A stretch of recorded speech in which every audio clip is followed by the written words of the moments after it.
Magandang umaga sa Pilipinas. Gusto ko lang ulit ipaalala yung konsepto ng common sense. Yung konsepto ng common sense, isipin mo muna kung anong mangyayari bago ka pa kumilos. Kasi normal sa mga tao, inuuna muna yung kilos bago mag-isip. Hindi ko naiintindihan kung bakit. Hindi ko talaga naiintindihan kung bakit. Tapos pipilitin na lang remedyohan kapag ka pumalpak. Una muna yung kilos bago mag-iisip. Tapos re-remedyohan na lang kapag pumalpak. Magandang umaga sa Pilipinas. Yan ay isa sa mga bagay na nagpapahirap sa mga tao. Hindi natin pinag-iisipan yung mga bagay na ginagawa natin bago pa natin gawin. Hindi ko maintindihan kung bakit hindi muna natin pag-isipan yung mga bagay na ginagawa natin bago pa natin gawin. Inuuna natin yung kilos, hindi inuuna isip. Pagka pumalpak, tsaka re-remedyohan. Ayos yung kilos. Kilos ng kilos. Kilos ng kilos. Pero at least at the very mal, lagyan mo naman ng konting pag-iisip, kahit konti lang. Kahit konti lang, lagyan mo ng konting pag-iisip. Ay, sarap. Magandang umaga sa Pilipinas.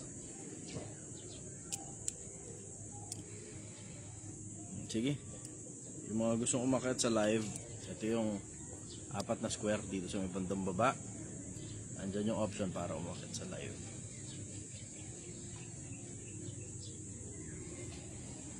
For the meantime, isa-isahin ko munang basahin yung mga questions ninyo galing dito sa comment bar. Morning, Sir Chi. Good to know po. Doon nagkakaroon na po kayo ng oras sa mga podcast. Isa lang yun. Hilaw pa nga yung podcast na yun eh. Maraming nag-iimbita sa akin sa podcast. Tinatanggihan ko lang lahat. Kasi hindi pa ako tapos dito sa Project 1M eh. Dahil hindi pa ako tapos sa Project 1M, gusto ko munang tapusin muna yung Project 1M bago ako sumalang sa mga podcast. Yung isang piraso na yung kay Chef Anthony, kinuha kasi ako dito. Kung kinuha ako dito, may kakain daw sa labas, libre ko daw siya. Tangina, wala akong magawa. Kasi, ang putang ina. Siyempre, may utang na loob ako sa kanya. Sa kanya galing yung recipe ng sinigang na bakay. Alangan namang tanggihan ko. Nagpapalibre sa akin yung kaibigan ko. Sige, ililibre kita. Ang putang ina, dinaretso ko rin sa isang resort. Tapos dun sa resort na yun, kinang ina, nakasetup na yung buong podcast. Inaantay na lang ako umupo. Gago na yan. Sabi ko, putang ina, Brad, na shotgun mo ko rin. Wala sa usapan tong sasalang ako sa podcast dito ha. Kumain kami sa labas, nilibre ko siya. Tapos sabi ko, ako, bubuwi na tayo. Sige, may pupuntahan tayo. Sabi ko, saan tayo pupunta? Basta may pupuntahan tayo. Wala man ako magawa kasi nakasakay ako sa kotse niya. Sabi niya, wag na daw ako magdala ng sarili kong kotse. Ang putang inang yan. Sabi ko, ako, puyat ako brother, ganong oras. Hindi, okay lang yan. Sa akin ka na lang sumakay, wag ka na magdala ng kotse. Para pwede kang matulog sa biyahe. Oh, putang ina. Putang ina yan. Punta kami ngayon ng Express. Dito masarap yung pagkain dito. Ano ba ito? Yung RSM lutong bahay. Sabi ko, tangina, meron din ito sa Tagaytay. Dahil branches nito. Ba't naman dito pa tayo sa Laguna kumain? Dahil branches nito eh. Pag ganun ba? Hindi ko alam. Sabi ko, ganun. Chef Anthony. Tangina to, Chef Anthony. Ang maloko rin talaga eh. Libre mo ako, kain tayo rito. Sabi ko, sige eh. Alam ka nung pumalaga ko. Sa kanya galing yung recipe na siligang na bakay. Okay, kain kami. Bill, 2,000, 2,400. Ganun. Kaya harang ko. Tapos pagkatapos, sa kayo liyan yung kotse. Uwi na tayo. Tingnan mo na, pupuntahan pa tayo. Sabi ko, sige ako. Pero, kailangan mo bumalik sa tindahan ha. Babalik ka sa tindahan mo. Sa tindahan. Kinang ina mo, punta kami sa malaking bahay. Sabi ko, anong bahay ito, Brad? Basta, pasok tayo. Pagpasok dun, resort. Ang putang ina. Laki ng bahay. May swimming pool. Tapos, kinang ina mo. Pagpasok ko ron sa mismong Brad, ano to party to Oh, Brad, basta, wala akong naintindihan. Kinang-inang yan. Oo, kinang-inang mo pagpunta ko sa sala, may nakasetup na podcast. Tapos yung TV naka-ready na, oh. Tapos may mga mikropono na. Kinang-inang yan. Sabi ko, utang, Brad, sa usapan to, usapan nilibro lang ng pagkain, ah. Basta, Chi, sumalang ka rito. Putang ina ka, tinugas mo ako, ah. Gago na to. Sabi ko, hindi nga ako sumasalang sa mga interview dahil nag-iimbita sa akin, eh. Utak ang puta. Ilang niya kinidnap ako para isaala ako sa interview. Dinugas pa ako, ilibre ko daw siya. Alam ka naman pumalag ako, sa kanya galing yung recipe ng sinigang na baka. Pangit ko si schedule. Inang nga, eh. Putang inang yan. Susunod, sabi ko ako, hindi mo mauulit yung putang ina. Wala ako dalang sarili kong sasakyan. Nadali ako dun sa Che, tulog ka muna sa sasakyan ko. Huwag ka na magdala ng sarili mong kotse. Huwag ka na magdala ng sarili mong kotse. Kinang-inang yun. Doon ka na matulog sa sasakyan. Sabi ko naman, sige. Libre mo ako pagkain, ha? Sige. Kinang-inang yan. Ay, naku. Kinang-inang yan. Sabi, ano daw ipipin sa Waze para makapunta ako. Dito sa Domsa Viewpoint sa Angono Rizal. Nandito kami sa Domsa Viewpoint sa Angono Rizal. Open kami mula Lunes hanggang Linggo, alas 6 ng gabi hanggang alas 3 ng madaling araw. May day off yung mga empleyado ko, ako lang wala. Hindi ako nagde-day off. Minsan, extra tulog lang, ganun, pero araw-araw po akong nandito. Lalo na pagkakatapos na shift. Pagka wala ako dito, bisuhin nyo lang yung mga staff ko, papatawag ako niyan, tapos tingnan natin kung kaya kong dumating on time. Kasi minsan may mga pagkakataon, may makakausap ako sa iba-ibang lugar, eh.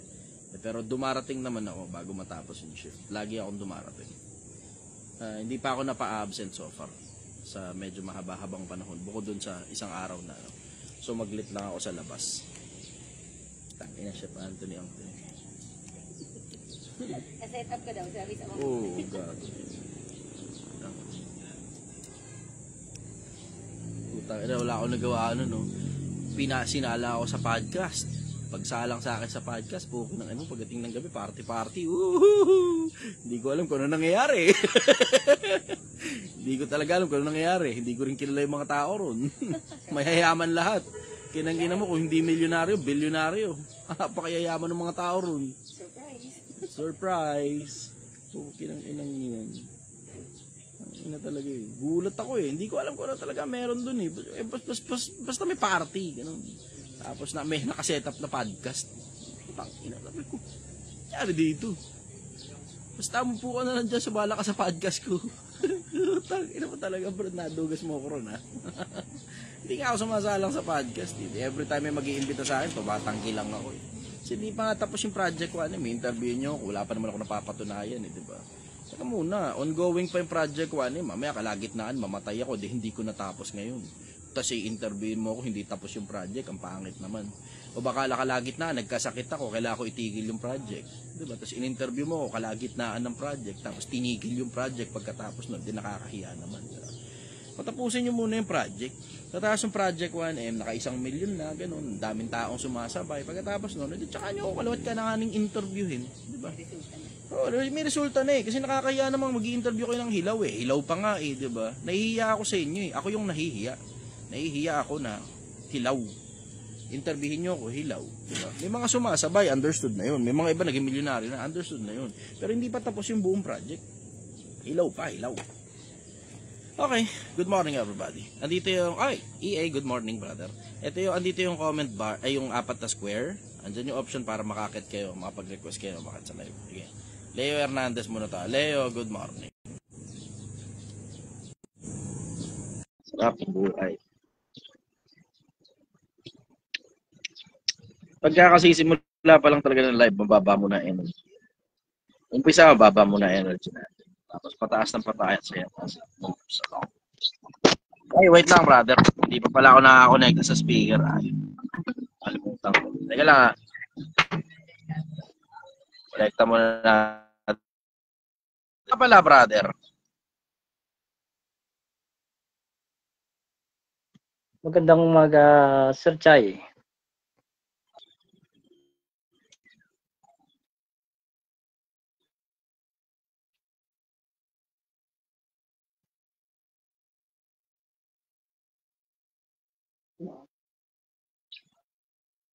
Connect lang muna.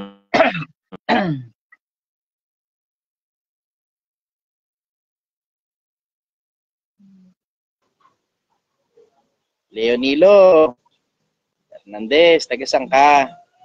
Taga Barcelona, Spain, sir. Regular fans niyo po dito. Ayos. Okay. Ano tanong mo, brother? Okay, sir. Salamat po. Sir, tatanong ko lang po, paano mo makukuha ang tiwala ng isang tao? Yun ba'y sa pamamagitan lamang ng pagsunod mo lagi sa kanyang kagustuhan o paano po makuha ang tiwala? Ang pagkuha ng tiwala lang sa pagiging totoo. Yung konsepto na hindi ka sinungaling. Hindi na importante kung sinusunod mo yung gusto o hindi. Hindi ka sinungaling. Ang pinagkakatiwalaan yung katotohanan. Yun ang pinagkakatiwalaan, hindi yung kasinungalingan. Kaya lang naman ang tao nagtitiwala sa kasinungalingan kasi akala nila totoo yun eh. Yun ang dahilan kung bakit sila nagtitiwala sa tao na sinungaling kasi akala nila totoo yun. Ang pinagtitiwalaan yung katotohanan, hindi yung kasinungalingan. Hindi rin yan yung susundin mo yung gusto niya. Hindi ganun. Hindi ganun. Alright, susundin mo yung gusto niya. Wala kang kaprinsipyo. Kailangan ng prinsipyo. Ang pinaka-bottom line dyan, yung pagiging totoo, yun ang pinagkakatiwalaan. Hindi yung pagsunod, hindi yung kasinungalingan, yung pagiging totoo. Yun ang pinagkakatiwalaan. Kuha mo? Opo, sir. Okay po. Follow-up question, brother. Magkano yun? Follow-up question, sir. Ano masasabi po niyo sa Israel at Iran sa nangyayari po ngayong giyera doon? Ano po ang magiging epekto nito sa Pilipinas? Una, tataas ang presyo ng langis na siyang magpapataas din sa presyo ng bilihin. Hindi pa ako updated sa sa Iran eh. Kasi may mga iba pa akong gustong malaman tungkol dun sa konsepto kung bakit nakisawsaw ang Iran dyan eh. Kasi hindi lang naman yan dahil lang sa kalaban ng Israel ang Palestine kaya nakisawsaw ang Iran. Hindi lang yan. There's far deeper meaning and far deeper reasons than just that. Hindi ka naman, parang ano yan eh, kumbaga sa nanay mo, ang nanay mo napaaway, automatic ba may kaaway mo na rin yung kaaway ng nanay mo?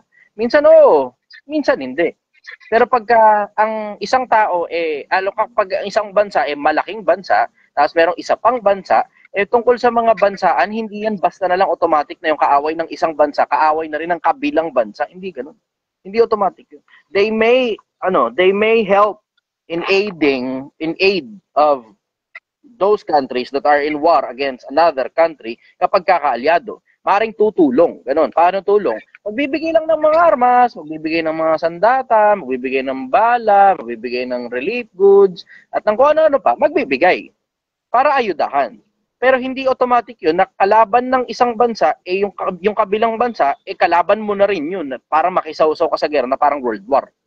Hindi ganun. Ang iniiwasan dyan yung World War. So, ang ibig sabihin dyan, nagdadahan-dahan ang mga bansa na makisawsaw sa gera ng iba pang mga bansa.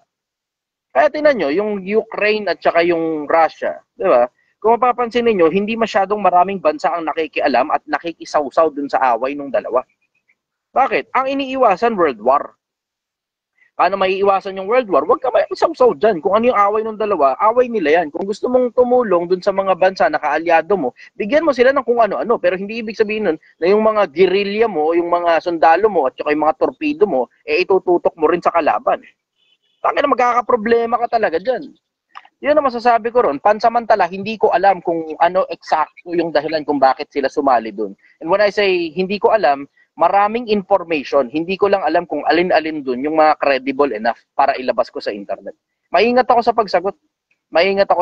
Hindi basta-basta ganun lang yan, nakaaway lang. Kaya nakisawsaw sila, nakisali rin sila, gera na rin nila yun. Hindi ganun yun. Hindi automatic na ganun yun. Yan ang sagot ko lang, brother. Follow-up question. Okay po. Salamat po, Sir Chay. Marami po salamat. Okay. Thank you, brother. Thank you po. Okay. Sige. Magkano yun? Okay. Kailangan babayad lang muna ako sa 1, 2, 3, 4, 5, 6, 7. Ay, teka.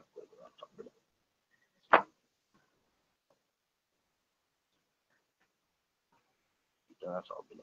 17, 421. Kailangan maghahanap buhay muna tayo. Asigaso muna tayo. Bilangan nyo na nga ito. 17.4. Bilisan lang to.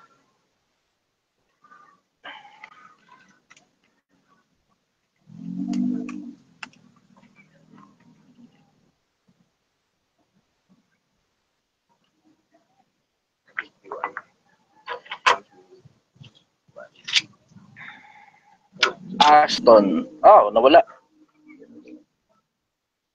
Ito, si Red na lang. Laging may tanong to si Red kahit di siya nagre-request na umakit sa live. Ayan, sige. Let's go. Sweet Vanish Gonzalez. Good morning. Good morning.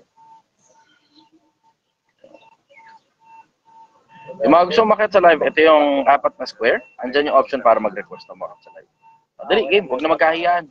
Next tayo. Dayan. Dayan. Si Dayan. Ano ba yun? May basura? Ayun. Ito mo tunog. Truck. Truck ng ano to? Bombero. Magsusupply ng tubig. Okay. Dayan, tara. Let's go. Let's go, Dayan.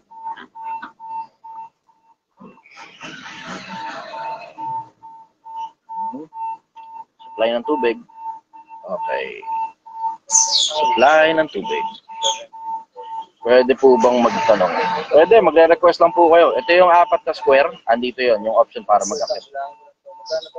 Para mag-request na umakit sa live. Dahil lang antay ko lang muna sandali yung ano.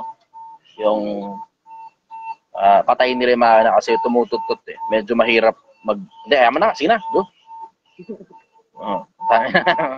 Tumututot eh. Siguro naman, ano.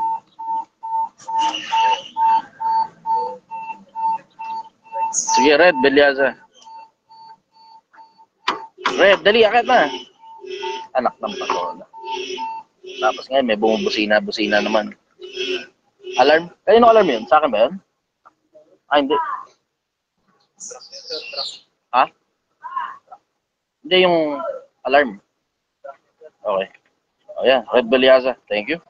Yon, Idol. Magandang umaga. Sorry, Good morning. Taga saan ka?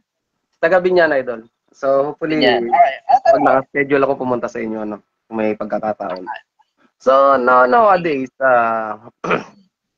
nowadays yung mga kabataan is quite smooth. Soft pala, soft. No. So, paano ba magiging, as a parent, ako, magdadalawa na kasi ang anak ko. How can I discipline in the form of, kumbaga, traditional? Ano magiging approach bilang tatay doon sa mga bata na... Nakasulat sa Biblia, traditional. Turuan mo ang bata sa daan na dapat niya lakaran. Pagka siya'y tumanda, hindi niya iiwalayan. Yun, traditional yan. Tuturuan mo ang bata sa daan na dapat niya lakaran. Pagka siya'y tumanda, hindi niya iiwalayan. Yung mga aral, mga turo, mga daan ng buhay yan eh. Daan ng buhay. Ayan, ano gagawin mo? Sa umpisa, habang bata pa, sanayin mo sila na sumusunod sa instruction. Pero sanayin mo rin silang nag-iisip at the same time. Paano sasanayin sumunod sa instruction? Lahat ng instructions mo, isulat mo sa papel. Tapos pag nakakabasa na sila, hindi, pakabisado mo na lang sa kanila. Yun ang mas maganda. So kung halimbawa, makakatulong doon, isulat mo sa papel o i-recite mo sa kanila regular. As in literal. Etong instruction ko, nakasulat sa papel. Pagkagising, papasok sa school, maliligo muna. Babala ka na kung alin ang mauna, kung kakain pa muna o maliligo muna. Tapos, nasusulat mo sa papel yun. Bala ka na, ikaw na magulang, ikaw magdi-decision kung maliligo muna o kakain muna. So, pagkagising, kakain, tapos maliligo. Sulat ko doon. So, number 1, kakain, number 2, maliligo, may eksakto oras. Tapos pagkatapos nun, magbibihes. Tapos pagkatapos nun, papasok sa school. Pagkatapos nun, uuwi. Pag uwi, gagawin muna ang assignment. Tapos pagkatapos nun, maglalaro. Tapos, dapat pag tungtong ng alas 5:30 o alas 6, bala ka na kung anong oras, nakapasok na sa bahay ang mga bata. Pero dapat, naglalaro sila sa labas, hindi puro cellphone. May oras lang ang cellphone kung kailan lang eksakto. Kung gaano kahabang oras lang ang cellphone. Tapos ang gagawin sa cellphone, magre-research ng assignment muna, una muna yon. Susunod ang paglalaro. Pwedeng maglaro sa cellphone, may oras. Pero kailangan din paglalaro sa labas. Kailangan physical activity. Kailangan din mahalubilo yan sa iba pang mga bata. Walang ibang bata, pabayaan mo na lang siya maglaro sa labas. Tapos, hanggang ng gabi, ganon. Bala ka na, magpa-plancha ba siya, o kung ano ba gagawin niya sa damit niya, Basta maglilinis ng bahay, etc., etc., etc. Ngayon, papasulat mo ngayon yun. Lalagay mo sa papel. Lalagay mo sa refrigerator, lalagay mo magnet na. Kasi ganun ginawa sa akin, lalagay magnet. Tapos, kakabisaduhin ngayon ng anak mo yun. Pag nakabisado ngayon ng anak mo yun, anak, eto ngayon ang consequence. Kapag hindi mo nagawa, yung inutos sa'yo, you face the wall. Ako magdidesisyon kung ilang minuto ka dyan sa harap ng pader. Harap ka sa pader, walang ginagawa. That's a form of punishment. Tapos, pag inulit mo ulit, strike 2, harap ka ulit sa pader. Pag inulit mo ulit, papaluin na kita. Hindi kita gustong paluin. Pero kailangan mong madisiplina. Bakit? 22:6 ng Kawikaan, turuan mo ang bata sa daan na dapat niyang lakaran. Pagka siya'y tumanda, hindi niya hiwalayan. 22:15 ng Kawikaan, ang puso ng bata ay nababalot ng kamangmangan. Ngunit ilalayo ito sa kanya ng pamalong pangsaway. A rod of correction. Foolishness abounds in the heart of a child. It will be taken away by the rod of correction. Nakasulat yun, rod of correction. Pangsaway. Hindi pampatay. Sa iba kasi, papaluin ng bata, 2x2 sa ulo. Hindi ganon. Hindi ganon. Papaluin ng bata, yung pamalo, pwede kang bumili sa Shopee. Pwede kang hanger, pwedeng tsinelas. Basta sa puwet, hindi mamamatay bata. Yung paluin siya ng paminsan-minsan, ililigtas mo ang kanyang kaluluwa sa kamatayan. Yun na nakasulat sa Biblia eh. Ipapaluin mo siya paminsan-minsan, ililigtas mo ang kanyang kaluluwa sa kamatayan. Ano ibig sabihin? Hindi palagi ang pamamalo. Pag ikaw, regular kang namamalo, ang nakasulat sa Biblia, mga magulang, wag ninyong mong kahihin sa galit ang inyong anak. Kundi inyong sila'y turuan sa daan ng Panginoon. No, di ba? Yun ang nakasulat sa Biblia. So, hindi pwedeng galit ka ng galit, galit ng galit, galit ng galit, nakapalo. Bakit? Minumungkahi mo sa galit ng bata. Mula pagkabata hanggang tumanda yan, galit yan lagi. Tingnan mo ako. Akala mo lagi galit. So, I was born and raised in a house of a public speaker. What do you expect? I was born, hindi pala ako born. I was raised in a house of a public speaker. Magaling na public speaker yung matandang nagpalaki sa akin eh. So, what do you expect? Diba? So, yung mga paranong matanda, natutunan ko. Yung matanda, kapag ka nagpa-public speaking at nakikipag-usap sa mga kaibigan, mga kumpanyero niya, ganun siya lagi. So, ito, paano ko kayo kinakausap? May mga pagkakataon, pag bumupunto, mabigat ang punto, panoorin niyo si Ato Maganda. Panoorin niyo si ano pa ito? Francis Kong. Hindi ko siya kaparehas na parang pagalit yung tono. Pero, pag nagsalita siya ng public speaking niya, malalaman mo yung diin sa pagsasalita kapag pumupunto na siya. Nakakarinig ka ng diin. Kahit matanda na, kahit may edad na, kahit, alam mo yun, yung paraan ng public speaking niya, hindi na katulad ng mga panahon ng kabataan niya, you will understand a good public speaker by the way he delivers his messages to the people. Key word emphasis, kung tawagin nila. Yung mga major points, kailangan magbabago ang tono mo doon. Ganon din sa pagpapalaki ng bata. Ang bata, palalakihin mo sa pagmamahal, sa pag-ibig. Pero kailangan din, paminsan-minsan magalit ka. Hindi nga lang sobra.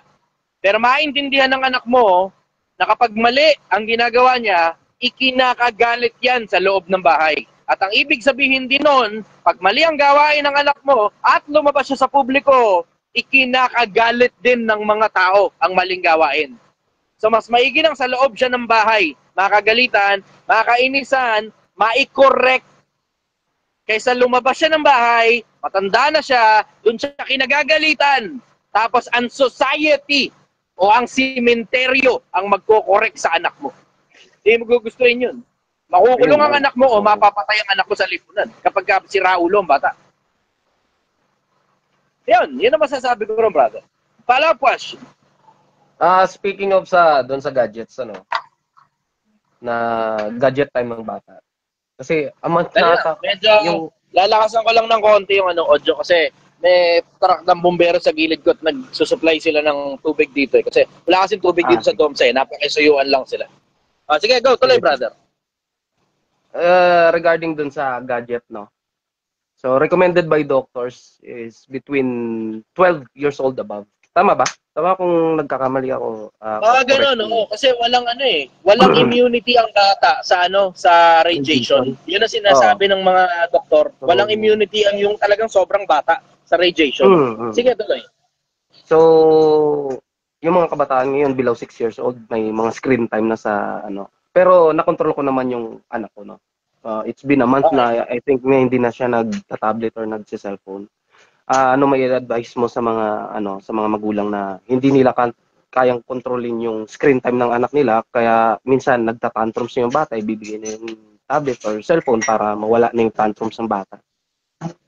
Sa akin, kung hindi ka pa pala marunong magpasunod ng bata, dapat di ka muna naganak. Bakit? Sisirain mo lang buhay niyang bata na yan eh. Gumawa ka ng tao sa mundo, hindi ka marunong magmaneho ng bata, hindi ka makapagpasunod ng bata, ikaw ang sumusunod sa bata, ano ngayon ang labas? Naglabas ka ng tao sa mundo na ginagawa mong Diyos mo. Sinusunod mo. Gumawa ka ng bata para maging Diyos mo. Na yung bata ay sinusunod mo dahil sa katangahan mo na nag-anak ka nang wala pa sa lugar. Ano ngayon ang gagawin mo? Diyan ka na ngayon mag-aaral. Ang bad trip doon, mag-aaral ka sa sarili mong anak. Magta-trial and error ka sa sarili mong anak. Mas okay na sana na nag-aaral ka muna kung paano maging magulang bago ka pa nag-anak. Pero wala na, andyan na yan. Ngayon, tsaka ka ngayon magta-trial and error at mas malamang na pumalpak ka kasi nagte-testing ka ng mga bagay na baka gumana, mas malamang na hindi. Tignan mo, katulad niya screen time na yan. Puta, hindi napipigilan ng mga magulang na ibigay yung cellphone doon sa mga bata without considering na nakakasira ng ulo ng mga bata yung cellphone pag nasobrahan. May mga pumuputok pa karaming bata na ba yung naibalita na nagsisisure tapos namatay pagkatapos na mag-cellphone ng sobrang haba. Sobrang tagal na oras. Sipin mo yun, di ba? Hindi nag-iisip yung iba eh.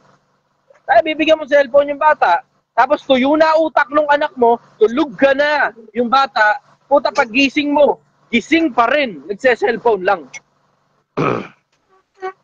Hindi ko maintindihan sa mga magulang eh. Puta, di ka pa pala marunong mag-anak. Ba't nag-aanak ka? Bakit ka nag-aanak nang hindi ka pa marunong pala magpalaki ng bata? Bakit? Kumbaga sa kolehiyo, di ba? Kumbaga sa pagmamaneho ng sasakyan, ba't ka nagmamaneho ng sasakyan nang wala kang lisensya? Di ba? Ba't ka nagmamaneho ng sasakyan nang alam mong hindi ka marunong magmaneho? Nagtataka ako dyan eh. Yung basta na lang nag-aanak, nakakapagtaka, basta ka na lang nag-aanak, nang hindi ka marunong magmaneho ng buhay ng bata. Sarili mo ang buhay, hindi mo mamaneho eh. Tapos naglalabas ka pa ng bata sa mundo, tapos hindi mo mapigilan. Tapos sasabihin mo ngayon, hindi ko ikaw mapigilan yung anak ko. Tangina mo, dapat hindi ka nag-anak eh.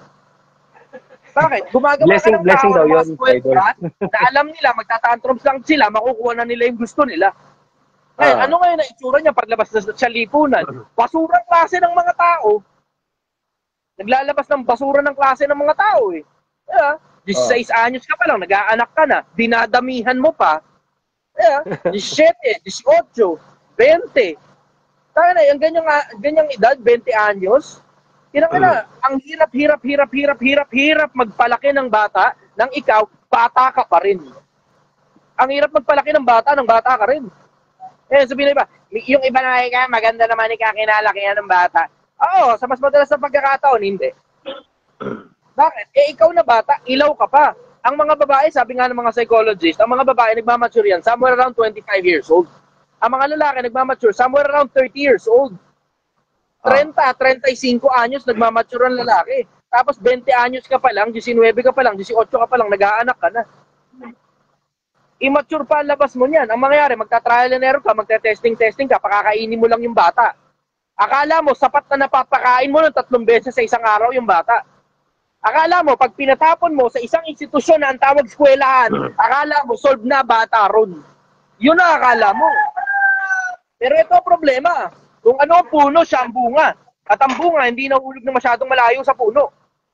Ang ibig sabihin yan, kung ikaw, butatang klase ng magulang, most likely, yung anak mo magiging butatang klase rin ng tao yan. Kung ikaw, basurang magulang, most likely, magiging basurang klase rin ng anak yung anak mo. Bakit? Eh hindi naman talaga diretsahan ha. Ang mga bata natututo ng tungkol sa buhay, hindi sa eskwelahan sa madalas na pagkakataon. Natututo yan ng tungkol sa buhay. Tungkol sa buhay ha, hindi tungkol sa karera. Tungkol sa buhay, galing sa mga taong nakapaligid sa kanya. Preferably magulang. Ito ang problema mo. Ikaw magulang, wala kang sapat na impluwensya sa anak mo, ibang tao ang mag-i-impluwensya dyan, tapos hindi mo magugustuhan ang resulta. Wala kang sapat na impluwensya eh. Wala kang kapangyarihan pag nagsasalita ka. Sasabihin mo, hindi sumusunod yung bata. Bakit? Kasi hindi ka nga nag-aral ng kapangyarihan sa pagsasalita. Dapat ang salita mo may kapangyarihan. Dapat ang salita mo, pag sinabi mo isang bagay, nanginginig na agad yung bata kapag hindi tama yung ginagawa niya. Tama. Yun ang konsepto ron. Matuto ka ng konsepto na dapat ang anak mo hindi lang may takot sa'yo, may respeto at pagmamahal din sa'yo. Na yung mga yan, itinuturo yan sa bata. Hindi yan basta lang matututunan ng bata. Yan ang mahirap. Yung hindi ka nag-aral ng respeto, hindi ka nag-aral ng pagmamahal. Ngayon, hindi mo kayang ipasa sa anak mo yun. Sasabihin mo, dapat mahal ka ng anak mo. Hindi ka nag-aral eh. Tandaan ninyo, blanco yung bata. Blanco yan, parang blank na canvas. Papel na walang laman, walang sulat, walang kahit ano. Ang mabigat dyan, yung akala mong common sense, hindi. Kailangan mong ituro sa bata ang common sense. Kailangan mong ituro sa bata yun. Yung mga bata, understood na pag lumalaki sila, may napapansin sila patterns. Ito ang problema mo. Pag ikaw magulang, hindi ka nakapagturo sa anak mo, yung pag-recognize ng patterns ng mga bata, hilaw. So kung mapapansin ninyo, yung common sense hindi ganun ka-common. Bakit hindi ganun ka-common? Kasi nga, hilaw nga kasi yung pagkakapalaki mo sa anak mo. Anak, pag hahawak ka ng pinggan o ng baso, hawakan mo ng 2 kamay dahil maliit ka pa. Ang ibig sabihin nun, masigurado mo na hindi babagsak yung baso o yung plato kapag hawak mo. Dahil pag bumagsak ang plato, mababasag yan at mapapahiya ang pamilya natin kapag nabasagan tayo ng baso, kausap ang mga matataas na tao. Walang nag-uusap ng ganyan eh. Anak, kapag kakamay ka, siguraduhin mo na matikas ang kamay mo. Hindi pa pwedeng kakamay ka ng malamya. Dahil nakadepende ang impression ng mga tao, lalo na ng mga lalaki, sa matibay na pakikipagkamayan. Anak, pag maglalakad ka sa gitna ng mga tao, ang dibdib mo dapat nakaungos, ang tiyan mo dapat nakapasok, at dapat medyo nakatingala ka para inire-respeto ka sa lakad mo pa lang. Anak, pag magsasalita ka sa mga tao, siguraduhin mong totoo ang sinasabi mo. Dahil pag nahuli kang nagsisinungaling, madudurog ang pangalan mo. Anak, madaling magsinungaling. Hindi mahirap yan. Ang mas mahirap na challenge bilang tao, kung papaano magtahi ng salita na totoo at tinatanggap pa rin ng mga tao. Anak, pag ang mga matatanda nagsisipag-usap, hindi ka pwedeng sumabat, hindi ka pwedeng sumagot, maliban na kung ikaw ang kinakausap. Anak, pwede kang makiupo sa gilid mo, sa gilid ko, para makipakinig sa usapan ng mga matatanda. Pero dapat magpaalam ka muna sa akin. Dahil may mga bagay na hindi dapat naririnig ng mga bata sa usapan ng mga matatanda. Anak, pag makikipaglaro ka, huwag mong sasaktan ang kalaro mo. Anak, kapag makikipaglaro ka at meron kang laruan at walang ganon yung kalaro mo, matuto kang magbahagi. At matuto ka rin na ipaunawa na sa'yo yung laruan na yun. Pero dapat matuto silang magpasalamat na ipinapahiram mo sa kanila. At hindi nila dapat angkinin yun. Anak, huwag kang papayag na inaapi ka. Matuto kang pumalag, hindi bale ang mga bata magsakitan at magsuntukan. Pero hindi mo na pwedeng gawin yan sa pagtanda. Kailangan mong maintindihan na habang bata ka pa, matuto kang idepensa ang sarili mo laban sa mga tarantadong tao dahil marami sila sa lipunan pag tumanda ka na. Yung mga ganyang mga bagay, dapat natututunan ng mga bata yan eh. Ang problema, hindi natututunan ng mga bata dahil yung mismong mga magulang nila hindi nag-aaral kung paano maging mga magulang. Basta na lang gumagawa ng bata, tapos nag-aalat tsamba, basta ika nakakakain ng 3 beses isang araw. Yan na yon. Ang trabaho mo sa anak mo, pakainin, parang baboy, parang aso. Nakakadiri namang mga magulang. Papatapon mo sa isang institusyon ang tawag eskwelahan, tapos wala kang tinuturo sa anak mo. Nakakadiri ka naman bilang magulang. Mga magulang, kayo muna yung maunang mag-aral. Kasi kung ano ang puno, siya ang bunga.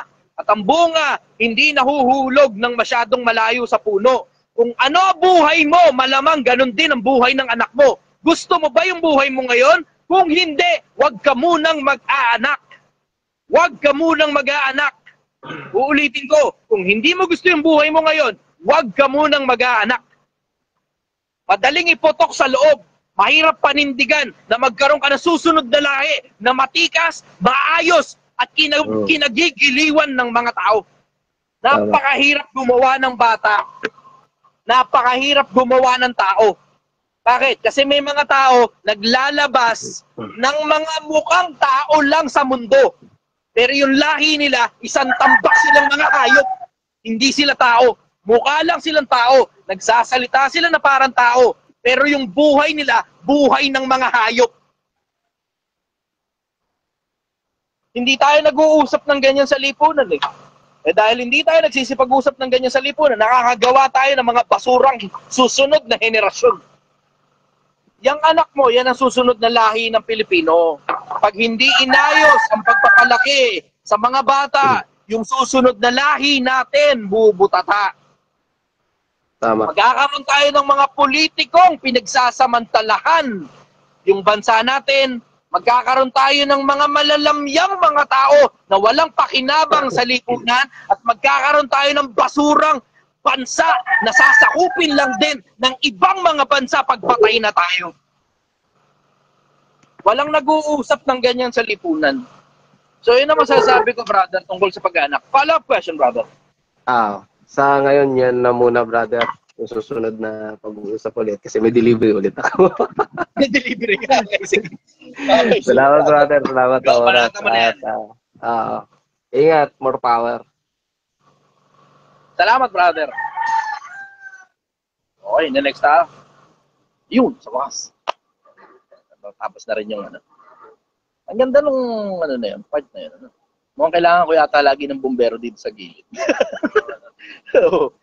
Kasi malakas yung bumbero eh. Malakas din ako. Sarap. Sarap ng buhay. Ayan nga yung mga bagay na gusto kong ibahagi sa mga tao eh. Konting tiis na lang, konting tiyaga na lang. Nagpapahanap na po kami ng lugar na pwede natin gawing training facility. At yung training libre lang. Tatanong mo, paano mababayaran yung ilaw, yung tubig, yung renta? Yung Project 1M yung sasagot doon. Yung Project 1M yung sasagot doon. Yung pera ng Project 1M, yun ngayon yung gagamitin ko para doon. Yung training libre lang. Pamasahe lang gagastusin yun yun. Kapag medyo kumita pa kami na maganda-ganda, baka makapagpakain pa kami sa mga taong a-attend doon sa seminar. Tingnan na natin kung paano gagawin. Basta ako paala, gagawa akong paraan. Gagawa akong paraan. Hindi ko pa babayaan na. Buta tayong susunod na lahi natin. Gagawa akong paraan.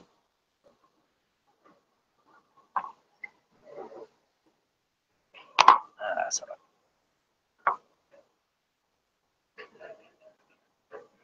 Napakasarap ng buhay. Okay. Adding na tayo ng isa pa. Next na kagad tayo. Napakasarap ng buhay.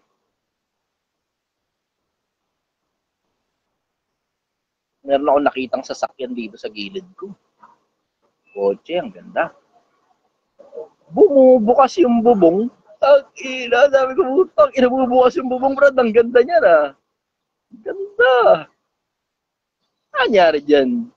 Nasira eh. Bagong gawa. Wow, bumubukas yung bubong. Anyways, next na tayo. Natuwala ako sa bumubukas na bubong. Melbourne Valiente.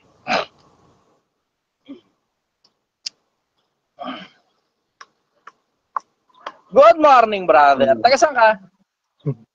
Bigan, sir, bigan. Bigan. Okay. Ano tanong mo, brother? Brother. Kasi may napanood ako, Badyaw, 15 years old, nagkaasawa. Ano yung tradition ba yun, brother? Hindi ko alam. Anong tawag sa badyaw pag bumait?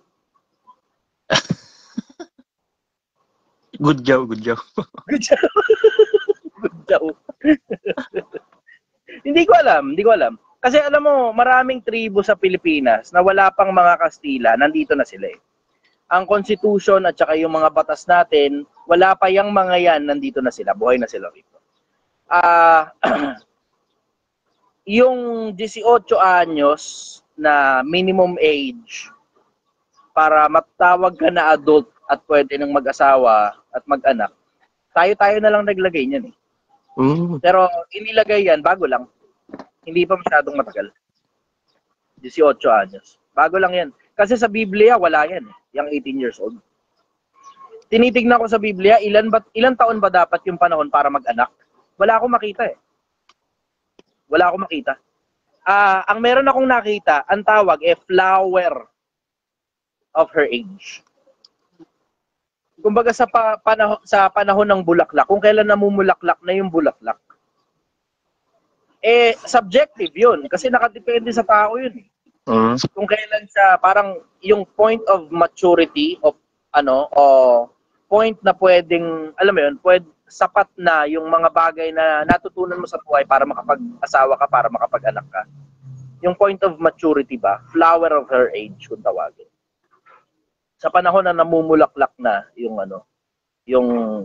pananim.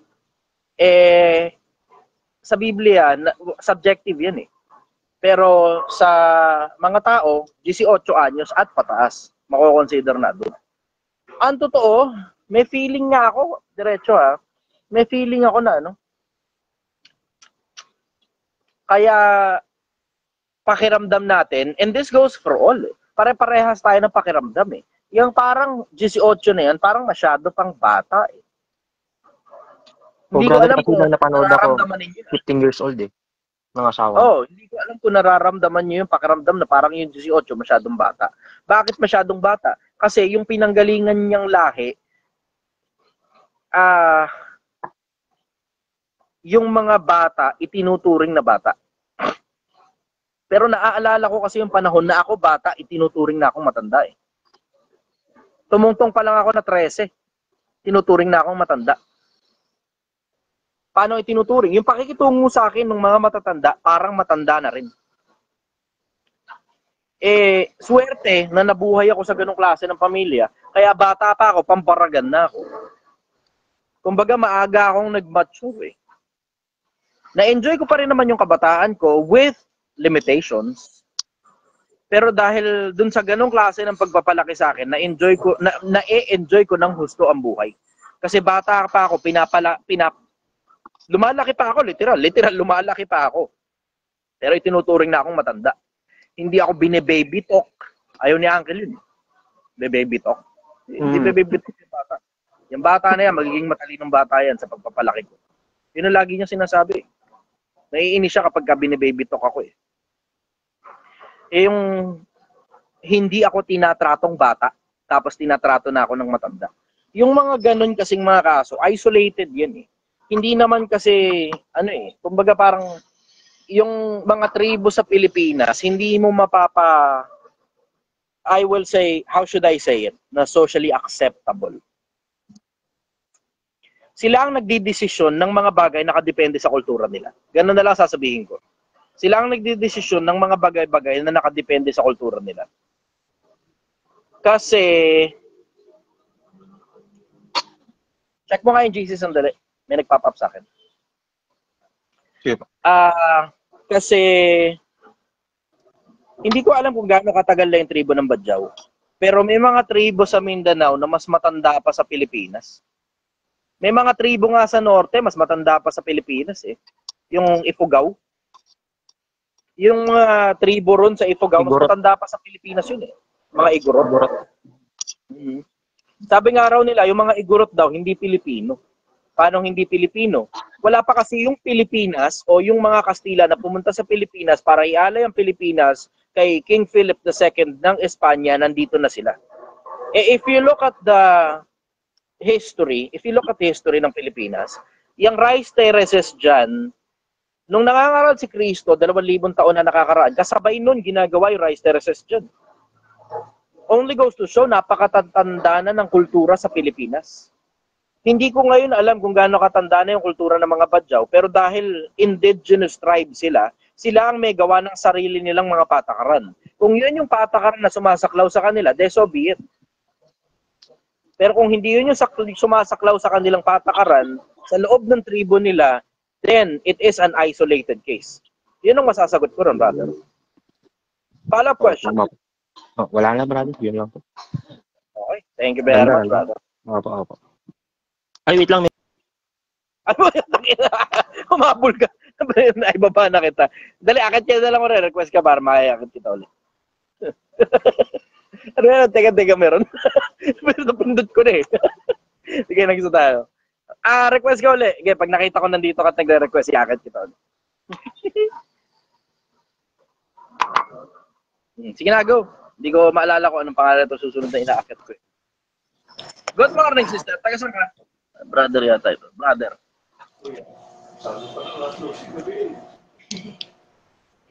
Josel Garcia. Ayan. Taga saan ka, brother? Taga Davao, brother. Taga Davao. Davao. Okay. Ano tanong mo? Panginoon, luluding yung utak ko. Tapos ka lang kasi. Sabi ko sa inyo, sulit. Para First di mo time kasi, brother, isa ka sa mga public speaker na inangaan ko. Pero, 17 anyos pa lang ako, brother. Dito ako sa Davao. Okay. Ano tanong mo, brother? Makakaiwas ba ang isang tao, brother, sa mga bisyo kapag yung mga kaibigan niya nakakapalibot sa kanya, yung may bisyo rin? Ano ba muna ang ibig sabihin ng bisyo? Ang ibig sabihin ng bisyo, yung masamang bagay na ginagawa mo na hindi mo kayang alisin sa sistema mo.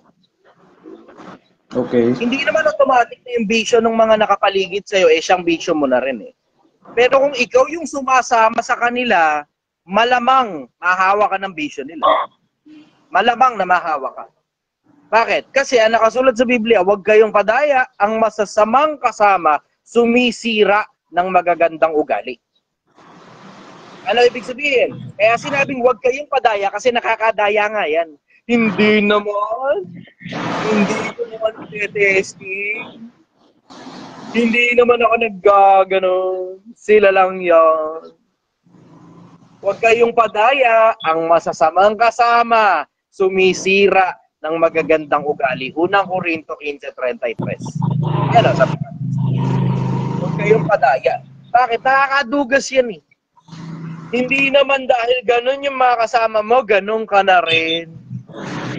I always stick to the tried and true. Hindi ako exception to the rule. Too much yan para isipin mong exception to the rule ka. In every rule, there's always an exception. Pero there's always every rule. Ako, diretso, di na lang. Bakit? Sasakit lang ulo mo rin sa ganung konsepto na isipin mo exception to the rule ka eh. Ako yung kaisa-isa sa grupo ng mga adik na hindi adik. Ako yung kaisa-isa sa grupo ng mga sugarol na hindi sugarol. Ako yung kaisa-isa sa grupo ng mga snatcher na hindi snatcher. Eh, pwede mo ba sabihin yun habang nagpapat session sila, tapos nagkaroon ng raid, dapa! Ay, hindi po ako kasali. Exception to the rule ako. Andun ka kasama kanila eh. Andun ka eh. Diba? pwede mo naman habang nagkakarakro sila, santompok sila ron, nakikipanood ka ron, tapos dapa! Ay, hindi ako kasali. Exception to the rule ako, nakikinood lang ako rito. Hindi, lahat ng nakapaligid dun, magkakasama kayong lahat.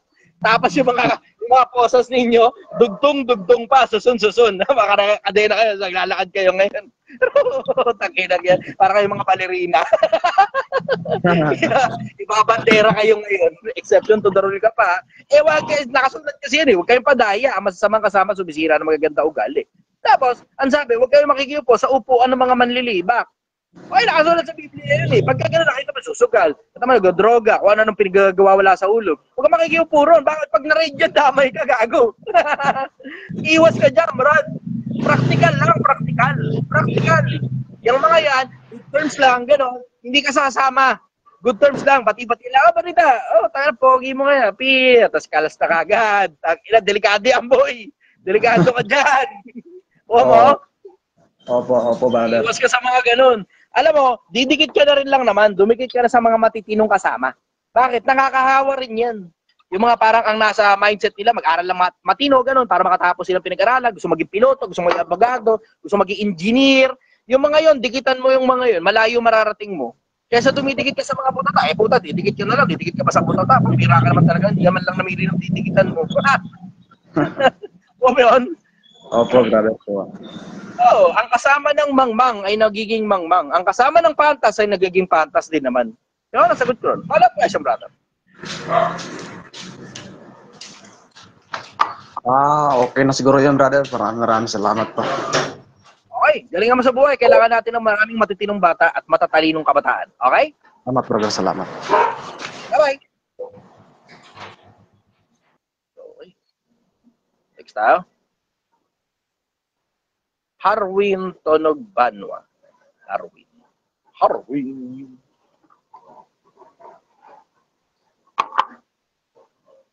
Brother, good morning. Taga saan ka?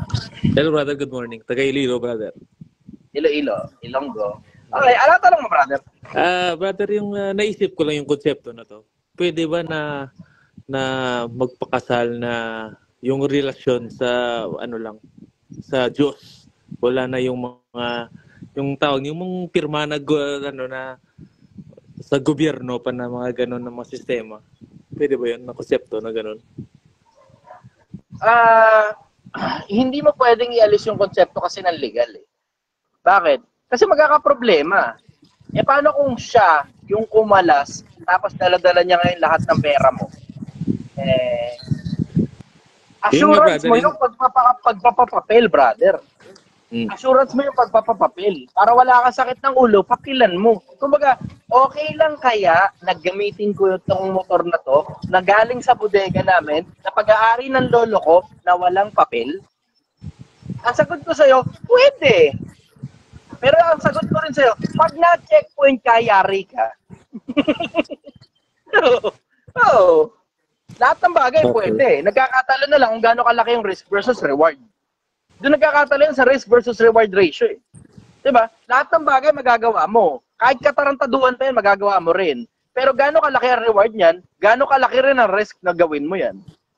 Doon nagkakatalo yun. Isipin mo, wala kang assurance sa konsepto na pinahawak mo sa kanya yung pera mo. Tapos, alam mo yun, kung itatakbo niya o hindi, nakadepende na lang sa kanya kasi nagkasunduan kayo sa Panginoon. Tapos walang papel. Okay. Ano yun? Gets mo?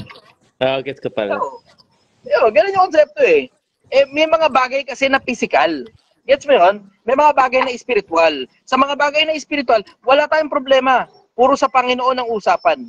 Pero paano yung mga bagay na physical? Katulad halimbawa ng kotse, bahay, pera. Paano yun?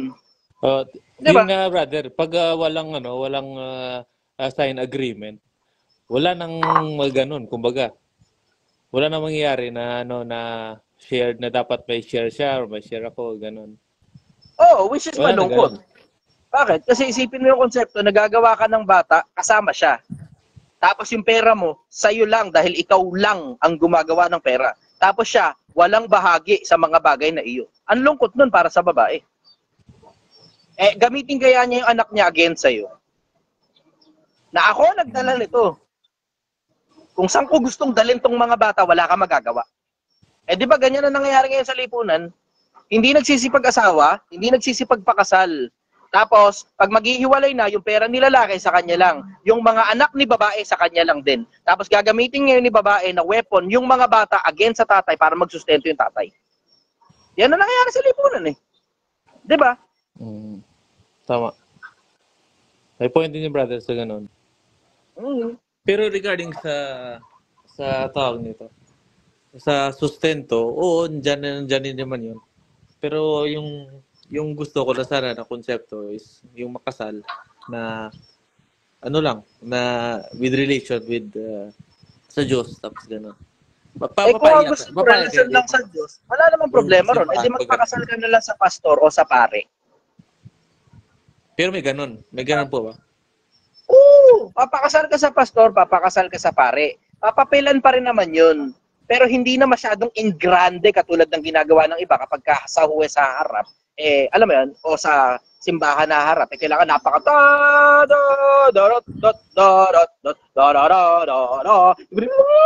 yan mo yung, gets mo yung konsepto na yung iba, buta, ginagamit yung kasalan na yun para magpakain grande at magyabang sa mga taong hindi rin naman nila makakasama habang buhay. Dapat, pag pipili ka ng mga iimbitahin sa kasalan mo, yung mga taong gusto mong kasama habang buhay. Hindi dahil maraming pera, kinuha mong ninong, tapos hindi mo na ma-access pagkatapos ng pagkakuha mo sa kanya ninong. Iba kumukuha ng ninong ng mayor eh.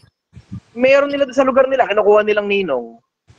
Bakit? Eh, dahil sa pera, dahil sa political power.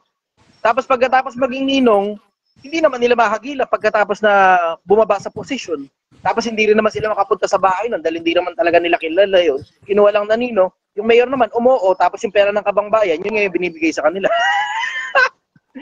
Kapitbahay yung mayaman. Yan ang common eh. Kapitbahay yung mayaman. Wala namang malay sa pagpapalaki ng bata. Kasi mismong mga anak nga niya, butot kinuha mo pang ninong dahil lang mayaman. Ano, pakinabang nga niya, bukod sa pera, bibigay mo lang ang pera yan eh. Akin na iba, ginagawa negosyo yung pagpapabinyag at saka pagpapakasal eh. Ginagawang negosyo yung pagbibinyag at saka pagpapakasal. Paano ginagawa negosyo? Alam mo, paano nakuha ng mga ninong ng mga mayayaman lang? Pero wala naman talagang pakinabang sa buhay nila bukod sa pera ng mga tao na yun. Sa panahon lang ng kasalan, sa panahon ng binyagan, pero hindi mo na makagila pagkatapos nun, nagtatago na. Eh, hindi naman yun ang purpose ng pagbininong. Eh, purpose ng pagbininong, yung kapag ka hindi na kaya at hindi na maayos, eh, sa kanila kayo lalapit, at mga kasangguni ninyo yan, at mga advisors ninyo yan. Yun ang ginagawa ng ninong. Kaya kung ang gusto ninyo, eh parang dalawa lang kayo, magpapakasal kayo, papilan nyo. Pwede pa rin naman kahit dalawa lang kayo. Isang pirasong witness, sapat na yun, okay na yun, solve na kayo ron. Kuha mo? Para. Baka kinakatakot mo lang kasi yung kailangan pa, iniisip mo baka ma-engrande pa. Hindi mo kailangan mag-engrande, brother. Kapritsyo lang yung pag-i-engrande. Kung meron kang sapat na pondo para mag-engrande, you are welcome. Pero other than that, hindi masyadong magastos ang kasalan. Halagang 5,000 lang siguro, kaya na. Siguro halagang 10,000 kapag ka magpapakain pa kayo doon sa bahay ninyo. Sapat na yun. Sobra pa kayo eh. Tama? Brother, ako, brother. Yun lang naman, brother. Maraming salamat. Sige. Thank you very much, brother. Bye-bye. Thank you. Okay. Next, papaalala ko lang uli, hindi mandatory ang engrandeng kasal. Iba gusto pang tumaas ng daan-daan libo, may wedding coordinator para mga putang ina, tapos inutang lang naman sa Bombay. Putang inang yan. Ang pangit ng konsepto ng kasalan nyo, inutang lang sa Bombay, tapos lahat ng mga ninong-ninong doon at mga inimbitahan ninyo, ay nako. Eh no, tira mo, ito si Z Sang, sabi niya, kami boss, 5K lang nagastos namin. O, tamo. See? Hindi kailangan ng engrandeng kasalan. Hindi kailangan ng engrandeng kasalan. Yung kung gusto niyo yan, optional yan. Trip niyo yan eh. Isang beses ka lang ikakasal daw, sabi nila, although pwede naman i-renew yung vows. Pero isang beses ka lang daw ikakasal, eh kailangan ng grande na. Okay, you are welcome to do so. Pero ang weirdo naman, inutang nyo lang sa Bombay yung pera, tapos ang mga ninong-ninong nyo, kung sino-sino lang ng mga mayayaman sa paligid na mag-aambag lang sa inyo sa panahon ng kasalan, pero wala namang maiambag sa buhay ninyo pagkatapos. Why? Eh, ginagawa kasing pangyabang-yabang yan eh. Yung kasalan na yan, ginagawang pangyabang-yabang yan ng mga tao eh. Hindi ko nga maintindihan eh. Puta, ang importante kasi yung mismong pagsasama, hindi isang pirasong araw ng kasalan. Hindi yun ang pinaka-importante. Importante yung pagsasama. Pero kailangan yung kasalan na yun para makapagsimula kayong magsama. Ay naku, Pilipinas. Nalilito ka, Pilipinas. Sabi ko nga, swerte eh. At least kahit paano. Diba? Meron nagpapaliwanag sa inyo ng ganito eh. May nagtsatsaga. Mga ibang influencer niyo, walang malasakit sa kapwa-tao eh. Tangina, puro pera lang nila importante sa kanila. Kaliwat kanan silang offeran ng serbisyo nila sa social media. Hindi man lang, wala man lang moral obligation yung mga hayop. Tangina, minsan, lahat ng narrative pa nila papunta sa negosyo nila. Yeah. Okay lang yun, walang masama ron. Hanap buhay ang tawag doon. Pero tangina, pagka nagsisinungaling ka na sa mga tao para lang maibenta mo yung produkto mo, sobra naman yun. Yung pan-tuition fee mo, ipang-business mo na lang. Tangina. Pan-tuition fee mo, ipang business mo na lang. Kinang ina ka, hayop ka, di mo nga magawa sa sarili mong anak yan eh. Yun yung, alam mo, dyan ako namamanga sa mga tao na yun eh. Gumagawa sila ng mga putang inang basurang advices na sila mismo hindi nila kayang apply sa sarili nila at sa mga anak nila. Puta pa da. Alam mo, Pilipinas, papaalala ko lang uli sa'yo. The sauce for the goose is the sauce for the gander. The sauce for the goose is the sauce for the gander. Pag meron kang batas para sa ibang tao, dapat batas din yan para sa sarili mo. Pag ang tao, tinuturuan mo na yung pang-tuition fee, ipang-business na lang, dapat kaya mong i-apply sa anak mo yan. Kinang ina ka. Nakalimutan nila na may anak sila. Yung mga nakakalimot silang may anak sila, yun ang namamangha ako dyan sa ganyang klase ng mga tao. Eh. Diba? A-advise ka sa mga tao. Tapos pag ikaw naman pala, i-apply sa sarili mong advice, kinang ina mo, hindi mo pala kaya. Advice ka, yung pang-tuition fee, pang-business. Tapos yung anak mo nag-aaral sa pangmayayamang eskwelahan. Ano putang ina mo? Ano yan? Ano pinagluloko mo lang mga tao? Ulo lang puta. Mga tao talaga. Huwag kayong uto-uto, Pilipinas. Huwag kayong uto-uto, puta. Matuto muna kayo mag-isip bago kayo sumunod sa advices ng kahit na sino. Kahit sarili ko pang advice, kahit yung advice ko. Pag alam nyo hindi lapat sa inyo, huwag nyo sundin. Huwag nyo sundin. Pag hindi lapat sa inyo yung advice ng kahit sino, kahit sarili ko pang advice, huwag nyo sundin. Matuto muna kayo mag-isip. Isip muna, isip. Isip muna, ulitin ko, isip muna. Hindi makakita ka ng advice ng kung sino-sino lang sa social media dahil lang sikat yung putang ina, dahil lang sikat. Sinusunod mo naman kahit mukha kang gago at alam mong mapapasama ka. Yung mga tanga yan, bobo talaga ako ron eh. Isa pang bobo ko, yung mga nagpo-promote ng sugal, pag nakita mo yung comment section, ay opo, pangalan ng influencer, nag-sign up na po kami. Nag-sign up na po kami. Taka na nangangako ng Gcash daw. Pagka ikaw nag-sign up ka dito, Gcash kita, baka ikaw na i-Gcash ko. Taka ikaw i-Gcash ko. Meron ba talagang na-Gcash niya sa lahat ng mga putang inutumong audience mo? Meron ba talagang na-Gcash? Yung isa nga, tanga na tawan-tawa ako ron eh. Puta, nag-Gcash daw siya ron sa isa sa mga fans niya. Nakasulat doon sa Gcash, in-screenshot niya pa. Nakasulat manager. John 25,000 sa manager niya, in-screenshot niya yon, tapos in-upload niya social media, sinend daw niya yun sa fans niya daw. Sabi ko, putang inan to, gagong puta, manloloko ng kapwa-tao.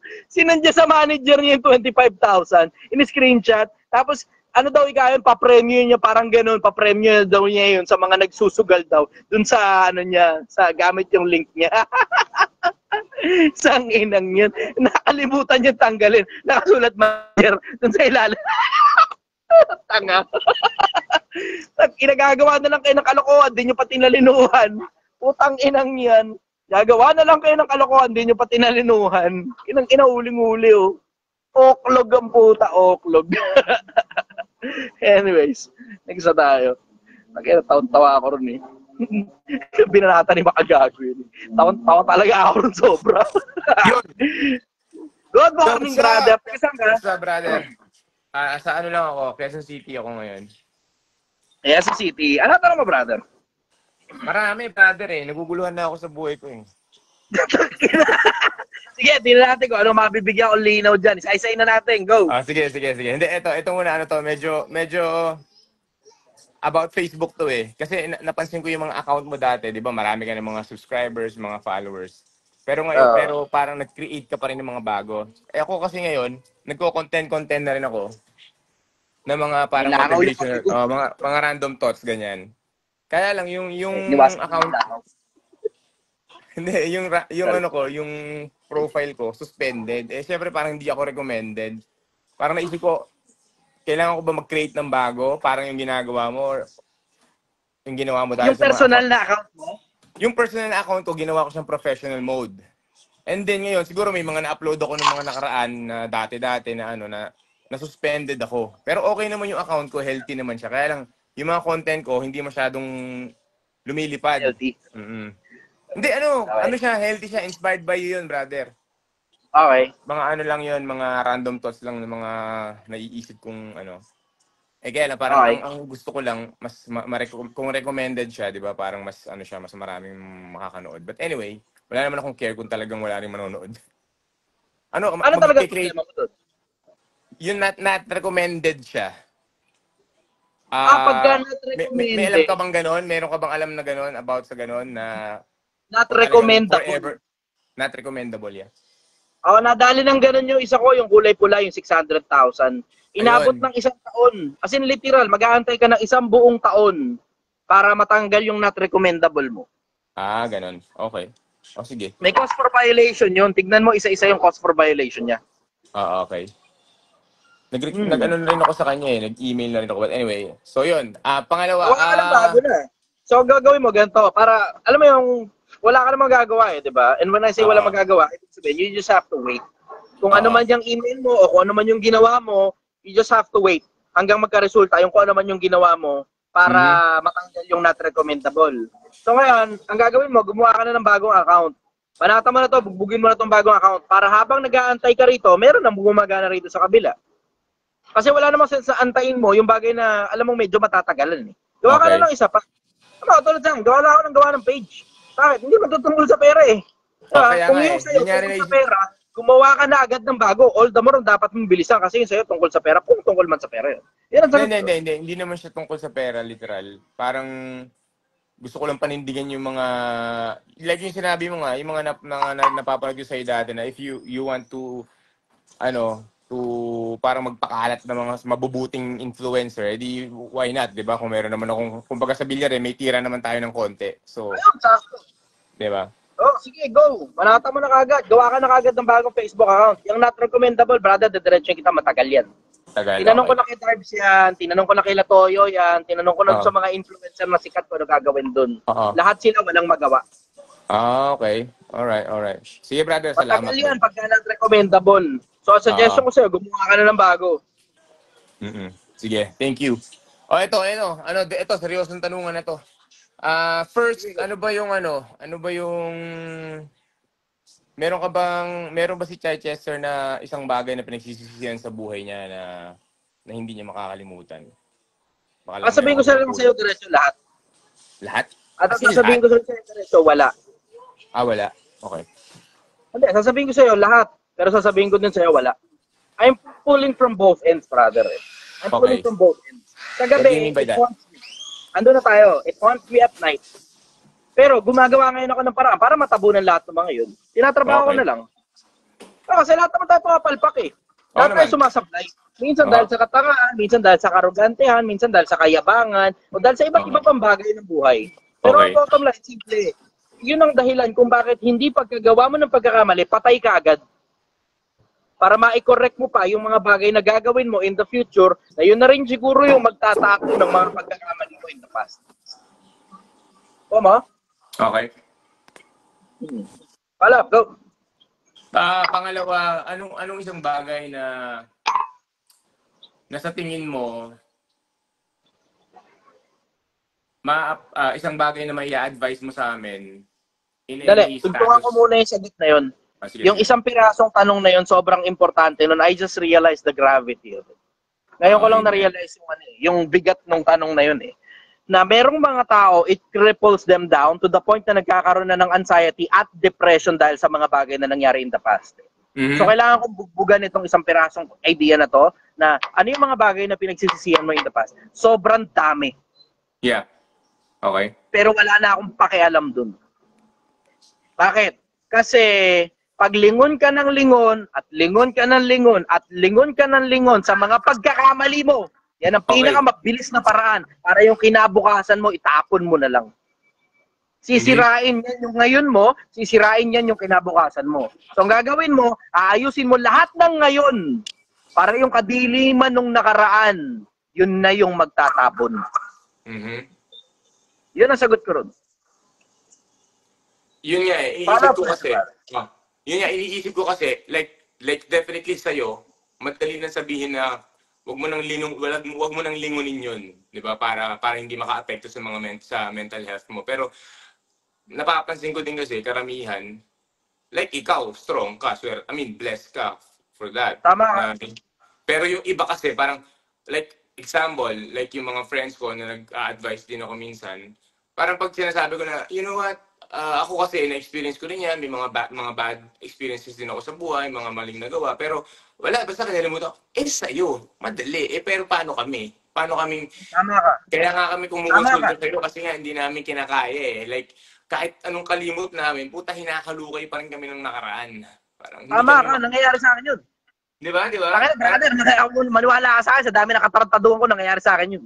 For sure. Yun nga yung dahilan kung bakit itong sila masaya, hindi ako masyadong iniiwan na mag-isa. Kasi I go to a very dark place pag mag-isa lang ako. Nangyayari sa akin yun. Oh, ngayon, sabi mo, paano ginawa mo? Ang ginagawa ko ito, ganito. Kilos lang ng kilos, kilos ng kilos, kilos ng kilos, kilos ng kilos, kilos ng kilos, kilos ng kilos. Kusa ng matatabunan. Kasi yung attention mo, kung saan mo nilalagay yung attention mo, dumudoon ang focus mo. So, ibig sabihin, sabi ng isa, pray po lagi. I'm sad to say, may mga pagkakataon, di ko magana prayers. May mga pagkakataon, diretsahan niya. Alam mo yan ang mga na-depressed na mga tao. May mga pagkakataon, di ko magana prayers. Exactly. Kasi yung ibang delusional, akala nila, prayers ang magpapagaling sa kanila sa lahat ng sira ng ulo nila. Hindi ganun. Hindi ganun. You have to consult experts on it. Katulad nun, pag halimbawa talagang hindi ka na talaga makagawa ng kahit anong bagay na meaningful at lahat na lang nang nangyayari sa'yo puro destructive, tapos lahat na lang ng laman ng isip mo yung mga nangyayari sa'yo in the past, then you have to consult an expert for that. Kailangan mo na kumonsulta sa psychologist, sa psychiatrist. At kailangan mong subukan yun. Bakit? Kasi yung konsepto na si Jordan Peterson na nagsasabi, ang sabi niya, kung sinabi sa'yo ng isang tao, psychologist, at may lisensya yan, at talagang yan talaga ang trabaho niya, na uminom ka ng gamot, baka sakaling makatulong sa depression mo, o baka sakaling makatulong sa anxiety mo, inumin mo yung putang inang gamot. Bakit? Kasi mas okay na i-testing mo na baka sakaling gumana yung putang inang gamot na hindi ka naniniwalang gagana, kesa baka sakali na isang araw, inililibing ka na lang din at wala na kaming magawa para sa'yo dahil patay ka na. Mas may magagawa pa sa'yo habang buhay ka. And it's better to stay safe and alive kaysa nakakahon ka na dahil nagpakamatay ka sa depression mo o sa anxiety mo. Naiintindihan ko yung ganung konsepto na baka hindi na gumagana yung panalangin, baka hindi gumagana yung pakikipag-usap sa mga kamag-anak, pakikipagkwentuhan sa mga kaibigan, yung pagkilos mo, lahat na lang yun ang naaalala mo, lahat na lang ng ginagawa mo, hindi na nagsisilbi ng meaning sa'yo, at wala na talagang dahilan para mabuhay ka. I fucking know what that means. Yep. I understand how to go through that tough times. At swerte ako, kasi matibay ang isip ko, para ngayong araw, maglilinis ako ng kwarto ko. Susunod na, maya-maya konti, maglilinis ako ng CR. Susunod na konti, maglalaba ako ng bedsheet. Susunod na konti, magbubuklat ako ng libro. Naboboringan ako, sasarado ko uli yung libro, lalabas ako ng bahay, hihinga ako. Bibili akong Pudgy bar. Bibili ko Sesto. Yung mga maliliit na yun, sapat yun para magkaroon ka ng konti lang, kahit konti, na spike ng dopamine sa sistema mo. Kailangan mo ng dopamine spike eh. Kailangan mo yun eh. Meron ka lang natapos na naging productive ka ngayong araw. Hanggang unti-unti, yung konti na mga maliliit na productive actions mo, lumalaki ng lumalaki hanggang susunod, nakakapag-apply ka na uli ng trabaho. Tapos, hindi mo pa pala kaya. Tapos, balik ka uli sa lungga mo. Tapos, susunod na araw, ginagawa mo lang ulit yung regular na paglilinis at ginagawa mo lang ulit yung regular na mga bagay na ginagawa mo, na nagluluto ka, tapos kumakain ka ng bagay na niluto mo, napapakain mo yung ibang tao, masaya sila, yun din yung nagbibigay ng saya sa'yo. Tapos, susunod na araw, sinubukan mo ulit mag-apply sa trabaho kahit hindi mo pa kaya. Natanggap ka. Ngayon may trabaho ka na. You are now able to do something productive with your time. And then you go to your work, you come back, you go to your work, you come back, kikita ka ng pera, dadami ng konti pera mo, tapos yung susunod na mga araw, makikita mo, kahit pa paano, lumiliwanag na kahit konti. It may take you days. It may take you weeks. It may take you months. Quarters, years, decades, kung kailangan. Pero you have to do what you have to do. Kailangan mong kumilos unti-unti. Kung hindi mo kayang tumakbo, wag. Maglakad ka lang. Kung hindi mo kayang maglakad, wag. Gumapang ka kung kailangan. Pero kailangan mong kumilos. Bakit? Kasi walang pakinabang sa balik ka ng balik sa putang inang nakaraan. May mga putang inang pumutang ina sa'yo. Kasi lahat tayo merong ganyang experience.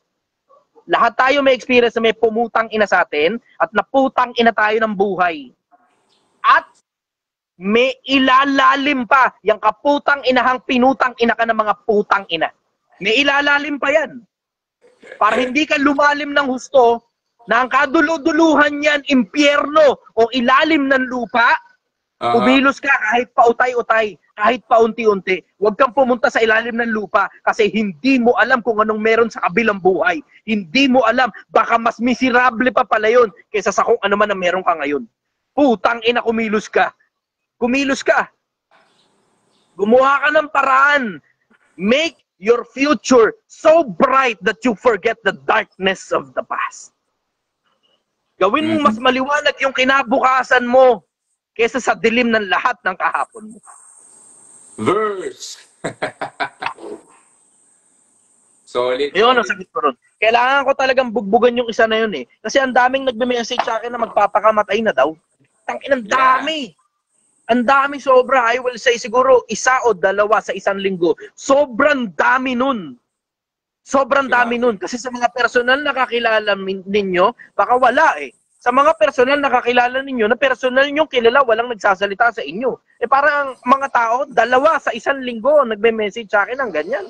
Ang dami nila. Tapos ang pinaka-bad trip na parte pa ron, tangina, merong isang pirasong hindi ko talaga mapakawalan kahit kailan. Hindi ko talaga mapakawalan. Hindi ko nabasa.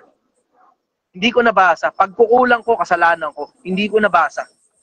Nagbukas ako ng mga lumang message.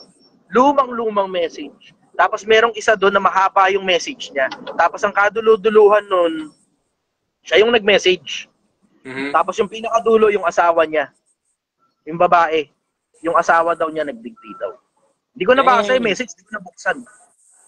It haunts me up to today. Yun nga yung dahilan kung ba't masipag ako mag-reply sa mga messages eh. Oo, nade-delay, inaabot ng ilang araw. Pero i-up mo lang yung message. Pag nakita ko yung nasa pinakababaw, reply ka agad ako dyan, bibilisan ko na lang para matapos ko lahat. Pero hindi ko pa rin kayang tapusin lahat eh. Nahihirapan ako. Nahihirapan ako. Alam mo, dati, kinuhanan ko ng secretary yung inbox ng The Chichester eh. Kasi yun sa akin ang pinakamasalimuot na inbox sa lahat ng mga putang inang influencer, diretsahan. Sa akin yung pinakamasalimuot, andyan ang murder, andyan ang rape, andyan ang kung ano-ano, andyan lahat ng mga kaputang inahan ng mga putang inang mga tao. Siguro, nakita nyo naman yung umakit sa live nung nakaraan, 11 years old na bata, na pinutol lang tatay niya yung dalawang paa niya kasi nakabuntis siya, 11 years old siya. Kung pinutol ng tatay niya yung dalawang paa niya, 11 years old pa lang siya, nasa ospital daw siya, tumatawag siya sa akin. Meron yan, nandyan, hanapin nyo lang sa mga lumang videos. Kinap ng editor ko yun, inedit niya, tapos in-upload niya. Habang kami parehas, ang bigat-bigat ng puso namin. Ako at saka yung editor ko. Isipin mo, yan, live pa yan ha. Isipin mo ngayon kung ano yung mga bagay na hindi kayang sabihin ng mga tao sa live.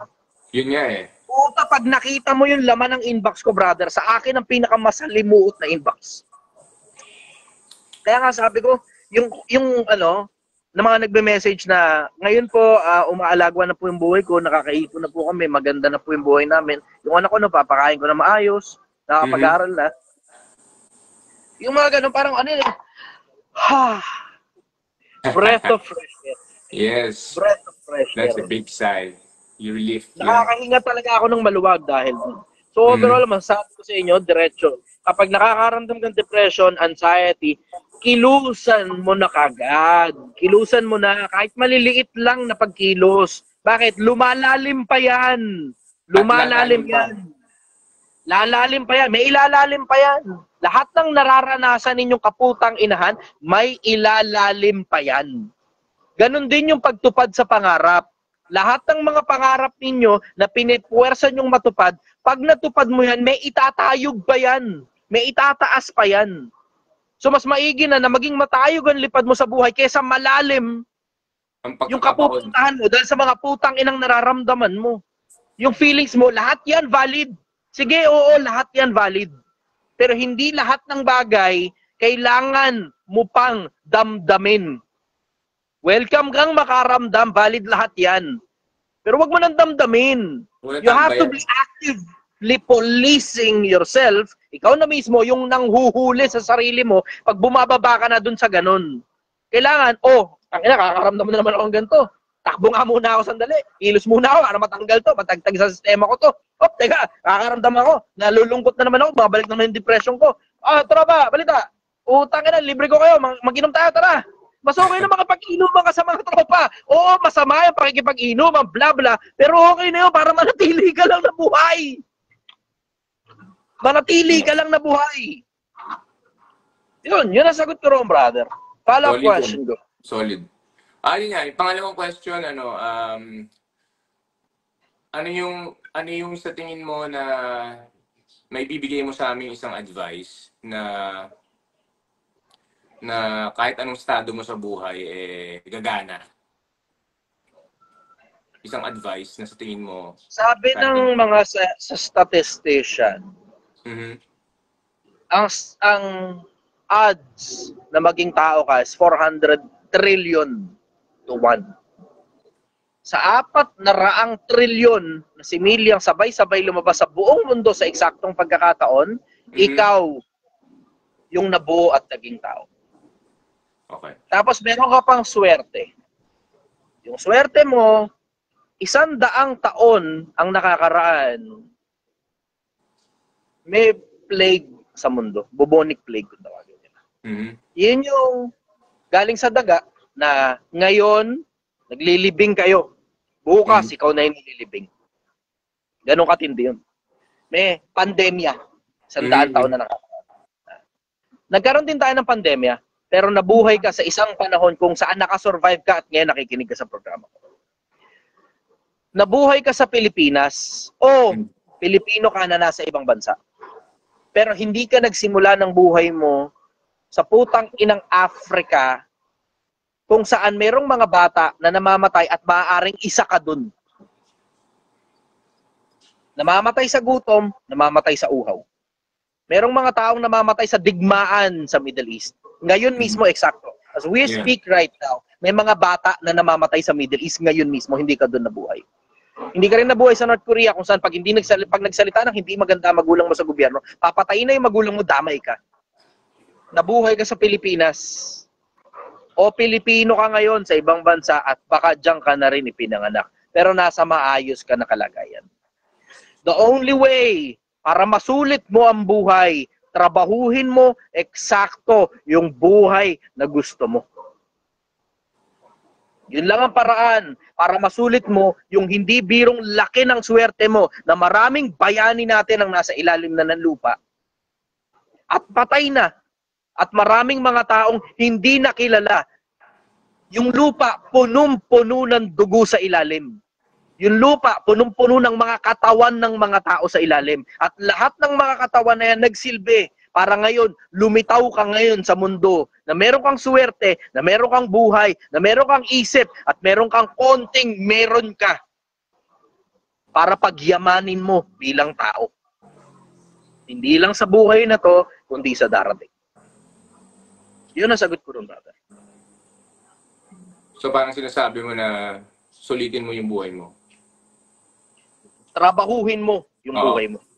Trabahuhin mo ng husto yung buhay mo. Enjoy the journey. Oo, pero hindi sa paggawa ng kamalian. Kasi I've tasted what it feels like to be free. And too much freedom is corruption. Too much freedom is corruption. Just like too much love will kill you. Too much love will kill you. Yeah, follow-up question, brother. Regarding dun sa question ko na yun, may narinig akong isang podcast, isang divorce lawyer or psychologist yata yun. But anyway, sabi niya, this is life, right? Life is a never-ending game that you don't have a choice to play, but to play, right? Okay. But at the end of the game, you will never win. And then like, what the F? Like, because you're gonna die, right? So I thought to myself, like, what's the purpose? Like, oh nga, di ba? Bakit tayo nag-anxiety? Bakit tayo nagpapakahirap? Bakit tayo you know, parang naisip ko, oh nga, no, shit, parang dami kong iniisip, ang dami kong frustration sa buhay, pero putang ina, wala din naman palang, hindi rin pala ako mananalo sa buhay. So, take it easy, bro. Take it easy. Di ba? Parang ganun yung nire-remind ko sa sarili ko na, wow, that's a big word. You know? Sabi raw nila yan, you will never get out of this life alive. So why bother worrying? Mm-hmm. Sa akin diretso, you will if you want to. May pruweba tayo ng walang hanggan, brother. Yeah, nabasa ko rin yun eh. Nabasa ko rin yun sa Biblia eh. Hindi lang sa Biblia, physically. Meron tayong pruweba ng walang hanggan. Yung immortal jellyfish, kung alam niyo, there's a reason why they called it immortal jellyfish. Mm-hmm. Yung konsepto ng immortal jellyfish, yan yung hindi sila namamatay. Nagmo-multiply lang sila. Siya pa rin yun, nahahati-hati lang. Wag lang silang mapapatay. Pero on natural causes, hindi mamamatay yan. Dumadami lang sila ng dumadami. Nagmo-multiply lang sila. Nahahati lang yung isa. Na siya rin yun. Nahahati lang na nahahati. So may pruweba tayo ng walang hanggan. Kung hindi man mapapatay yan, o kakainin ng kung ano man, mananatiling buhay at mahahati lang siya na mahahati. Yung mga giant sequoia trees sa California, 6,000 years old na. May pruweba rin tayo ng invincibility. Katulad ng mga tardigrade water bear kung tawagin nila. Sobrang tindi ng mga putang inang yun, kahit magpakulo ka ng tubig, ilaga mo doon yung water bear, di namamatay. So ibig sabihin, kung merong mga matitindi yung tibay dito sa mundo, meron ding mga mahahaba yung buhay rito sa mundo, at meron tayong pruweba ng immortality, tangina brother, hindi natin alam kung ano meron sa kabila. Brother, buhay yan. Hindi natin alam kung saan galing ang buhay. We don't fucking know. We don't understand where life comes from. Wala tayong alam tungkol sa buhay, brother. Wala tayong alam tungkol sa buhay bukod sa manifestation ng buhay. Pero nasaan ang buhay? Hindi natin alam kung saan eksakto. Basta bawat selula ng katawan may buhay kapag may buhay yan. Pero bawat selula ng katawan wala nang buhay pag wala nang buhay at hindi na napapabalik ang buhay dyan. Di natin alam kung saan galing ang buhay. Eh, technically, scientifically, yung buhay, energy yan. Tapos merong third law of energy, si Isaac Newton. Brother, tangina, energy cannot be destroyed. It just transmits from one form to another. We're fucking immortals if you don't understand it. We are immortals. Immortal ang mga tao. Bakit? Kasi may buhay tayo. Pag tinanggal mo yung katawan, saan pumupunta yung buhay? Tangina, bro. Kaya yung sinasabi nilang, we don't win. Bakit? Just because of death? Brother, may umaalis sa tao kapag namamatay ang katawan at nabubulok sa lupa, ang tawag buhay. Kung saan pumupunta yung buhay, I don't fucking know. Hindi ko alam. Pero merong cause yung buhay na yan, o merong, ayoko sabihin creator eh. May pinanggalingan yung buhay. Kasi ang buhay, mapapansin mo eh, alam mong may pinanggalingan. Bakit? Kasi yung buhay, nang hahawa ng buhay din. Paano nangahawa? Kain ka ng kahit ano, karne, gulay, kahit anong kainin mo. Nagkakaroon ng buhay yung patay na karne at patay na gulay pagpasok sa katawan mo. Gumagawa ng bagong selula. Paano nagkabuhay yun? Patay yun eh. Patay. So ano ibig sabihin? Ang buhay pala naihahawa. Therefore, tayo nahahawa rin ng buhay sa kung saan man nanggaling.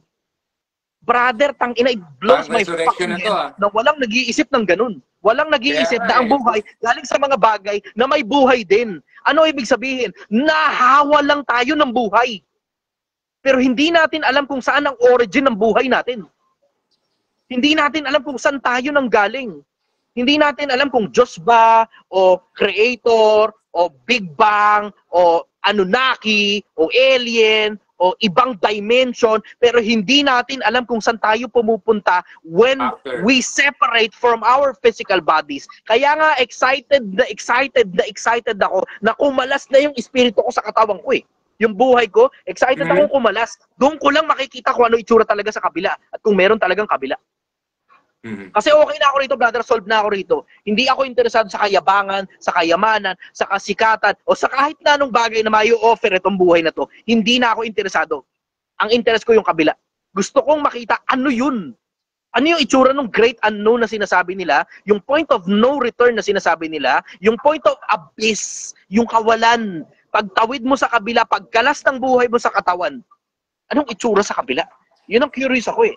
Alam ko na mapapakinabangan ko tong mga bagay na natutunan ko rito sa buhay na to, papunta dun sa kabila. Alam ko, I believe that and I feel that through my bones. Nararamdaman ko yun sa mga buto ko. Hindi ko alam kung paano. Pero nararamdaman ko na bawat selula ng katawan ko may sariling memorya. At yung memorya na yun, nasa loob ng buhay. At yung buhay na yun, may collective na buhay at may singular na buhay. Bawat selula may kanya-kanyang buhay na namamatay sa sarili niya. Pero merong collective na buhay. Yun ngayon ako. Yung collective na buhay na yun, na may memorya, may konsensya, may nakikipag-usap sa konsensya, higit pa sa konsensya, yun ako. Inaantay kong kumalas ako sa katawan. Hindi ko alam kung kakalat ngayon yung buhay na yan. Hindi ko alam kung saan mapupunta. Hindi ko alam kung yung memorya ko kakalat at sasambulat. Hindi ko alam kung ano mangyayari pagtawid ko sa kabila. Pag kumalas na yung buhay ko, kasama ba dyan yung memorya? Kasama ba dyan yung consciousness? Kasama ba dyan yung kung ano-ano dun sa buhay na yon? Pero excited na akong makita yung brother. Excited na ako. Wala kang gustong gumawa ng trabaho eh. I'm trying to offend as many bad people as possible so I can get killed as soon as possible so I can go there. Gusto ko nang makita yun. Curious ako ron. Sawan-sawa na ako sa lahat ng nandito. Kabisado ko na to, putang ina. Kabisado ko na tong buhay na to. Wala nang bagong bagay sa akin dito. Wala nang bagong bagay sa akin dito. Excited na ako ron sa kabila and I will be the happiest person on earth as soon as I see that. Si Raulo tagang putang ina. Anyways, follow-up question, brother. Anong pangarap ng isang Chichester? Meron pa ba? Kabilang buhay, brother. Ang pangarap ko ngayon sa buhay na to, maging mabuting tao, hindi lang sa mata ng tao, pati sa mata ng Diyos.